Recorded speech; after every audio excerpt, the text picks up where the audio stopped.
Hi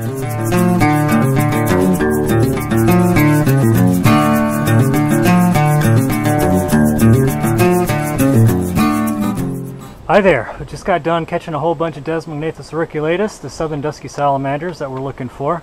And I've got them all bagged up right here, and we're about to start swabbing them. The reason we're swabbing them is to see if we can find any sort of pathogens on their skin, like BD, B-sal, those are chytrid fungus type diseases. And who knows, potentially something else. We really won't know until we get the swabs in the laboratory and analyze them. So I'll walk you through the process and show you how it's done. All right, as you can see, we got 6 individuals here. We've got 3 juvies. Well, they're not really juveniles, they are adult morphs, but they're very young. They're pretty small. You can see this guy, he's pretty tiny. So we've got 3 of the young ones, and then we've got 3 full-grown adults right here. Ironically enough, the adults are in the smaller bags than the juveniles. Whatever. So right now we're going to put them in baseball cards. This is just a good way to hold on to them, keep them contained while we're doing the swabs. It's a really easy method to control them. And then we're going to swab them with these guys. Once we swab them, we put the swabs in tubes with ethanol to preserve them until we get to the lab.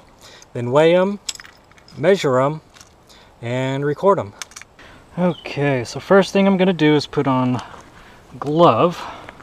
Again, I don't want to accidentally contaminate one of the salamanders with anything that might be on the skin of another one or anything from the habitat. Obviously they were in the habitat, so contamination can occur anywhere, but I will try to minimize it on my own. Now the tricky part is trying to get these guys to cooperate into the bag, into the baseball card slot. So they do not...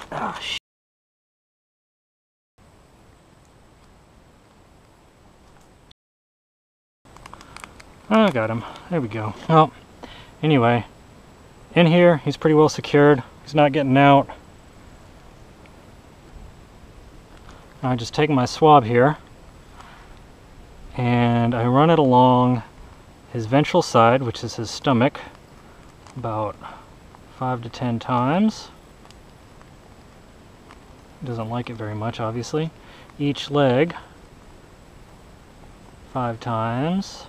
And what I'm looking for while I'm doing these swabs is to see if he's sloughing at all. That means, is he shedding skin from the action of me rubbing the swab against him.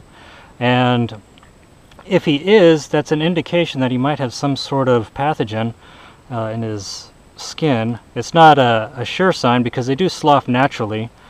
They do lose skin just like every other creature does, but if there's an excessive amount, then it's a pretty good indication that there might be something else going on. I get his tail while I'm swabbing, and then I do his back. Yellow flies are tearing me up. And that's it for the swabbing. I do some other miscellaneous parts here and there, like his sides and the top of his head, the bottom of his jaw, just to see if there might be something else we can pick up.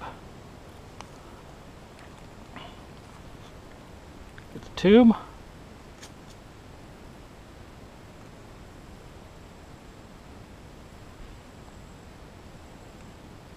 Break off the swabbed head, put it in there for preservation. I weigh him, 2.9 grams. Get his length, which is the snout vent length. You can see this really cool speckledy pattern on his stomach. That's really cool. Actually, I think this is a she. That, you probably can't see it, but that right there, there's a little coloration right there, is probably an egg. She's probably about ready to mate or already has mated. She's creating oocytes in order to reproduce, which is good. That's what we want to see. Yellow flies, Jesus. 46 millimeters. I try to straighten out the tail, get as accurate as I can with the tail length.